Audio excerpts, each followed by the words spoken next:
नमस्ते विद्यार्थियों, मैं हूं हरीश कुमार। आज हम इस वीडियो के माध्यम से घातांक के पांचवें और छठे नियम की बात करेंगे। इससे पहले वाली क्लासों में हमने घातांक का पहला, दूसरा, तीसरा और चौथा नियम पढ़ लिया है और आज हम पढ़ेंगे इसका पांचवा नियम और फिर इसके बाद में पढ़ेंगे हम छठा नियम। तो चलिए पहले हम बात कर लेते हैं पांचवें नियम की।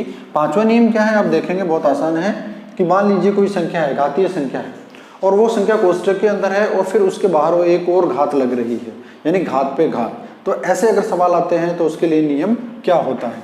जैसे मान लीजिए मैं संकेत के रूप में इसे लिखूं a की घात n, m मान लीजिए कोष्ठक, इस तरह की घातीय संख्या कोष्ठक में और इसके बाहर एक घात और लगी हुई हो, यानी सवाल में दो घात एक साथ दी गई हो। तो इसके लिए ये जो नियम है वो क्या कहता है कि आपको लिखना है आधार को ऐसे की ऐसे, और जो इसकी घातें हैं m और n, इन दोनों घातों को कर देना है आपको गुणा। ठीक है, इसको ऐसे लिख देंगे a की घात m n। बहुत सरल है, आप देखिए इसको हम उदाहरण के द्वारा समझते हैं।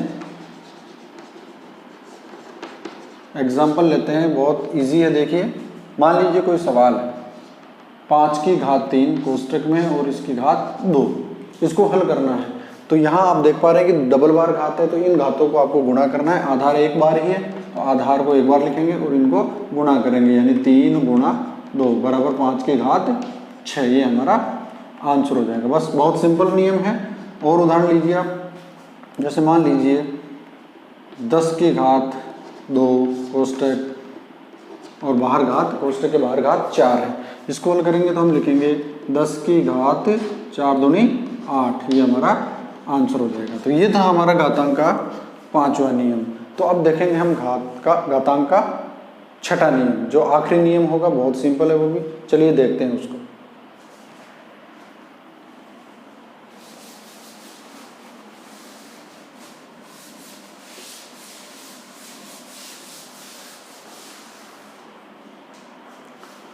तो हम देख रहे हैं घातांक का छठा नियम।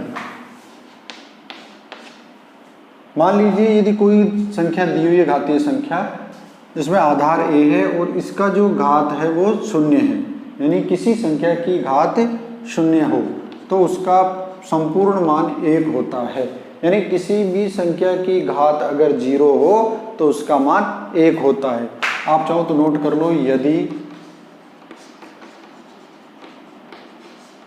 किसी संख्या की घात, किसी संख्या की घात 0 यानी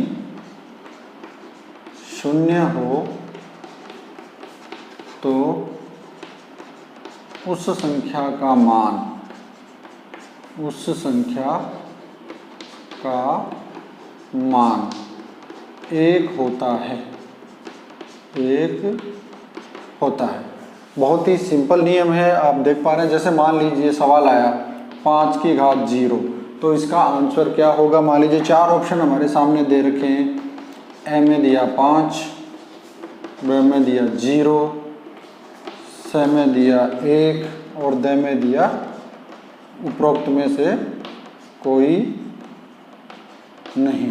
तो यहाँ आपको ध्यान रखना है कि यहाँ साफ साफ लिखा होगा कि यदि किसी संख्या की घात 0 हो तो उस संख्या का मान 1 होता है। तो यहाँ इसकी घात 0 है तो इस पूरी संख्या का मान 1 होगा, यानी इसका आंसर स वाला होगा, उत्तर 1 आएगा।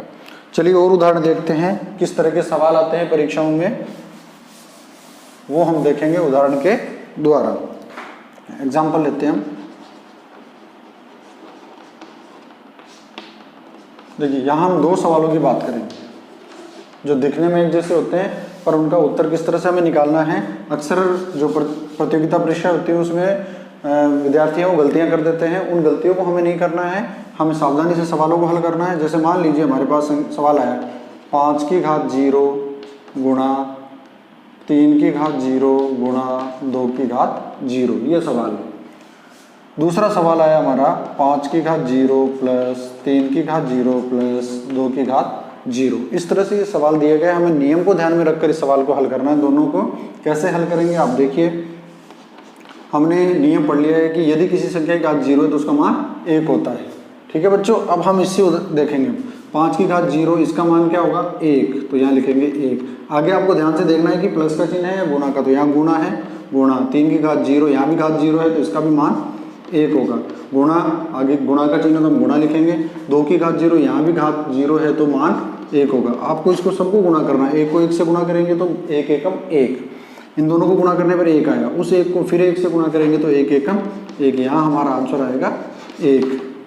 ठीक है बच्चों, अब इसको हम देखेंगे 5 की घात 0 प्लस 3 की घात 0 प्लस 2 की घात 0। यहाँ 5 की घात 0, यदि किसी संख्या घातीय संख्या की घात 0 होती है तो उसका मान 1 होता है, तो यहाँ इसका मान भी 1 होगा, प्लस इसका 3 की घात 0 का मान भी 1 होगा, प्लस 2 की घात 0 का मान भी 1 होगा। यहाँ आपको ध्यान रखना है कि चिन्ह किसका है, प्लस का है तो प्लस लिखेंगे, गुणा है तो गुणा, बाकी है तो बाकी। अब यहाँ देखेंगे इन सबको जोड़ेंगे तो 1, 1 में 1 जोड़ेंगे तो 2, 2 में 1 जोड़ेंगे तो 3, यहाँ इसका आंसर हो जाएगा 3। तो आप प्रश्न को हल करने में जल्दबाजी ना करें, नियमों को ध्यान में रखें। तो इस तरह से ये थे हमारे पूरे घातांक के नियम।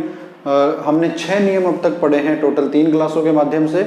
अब हम, ये चौथी क्लास थी हमारी जिसमें हमने घातांक के नियम पढ़े हैं, सारे हमारे घातांक के नियम कंप्लीट हो चुके हैं। अब इस घातांक के नियमों पर आधारित जो परीक्षाओं में प्रश्न पूछे जाते हैं उन पर हम अगले वीडियो में चर्चा करेंगे। तो आपको महत्वपूर्ण जो प्रश्न हैं वो लेकर मैं आऊँगा अगले वीडियो में, तो इंतज़ार कीजिए और अपना ख्याल रखिए। जय हिंद, जय भारत।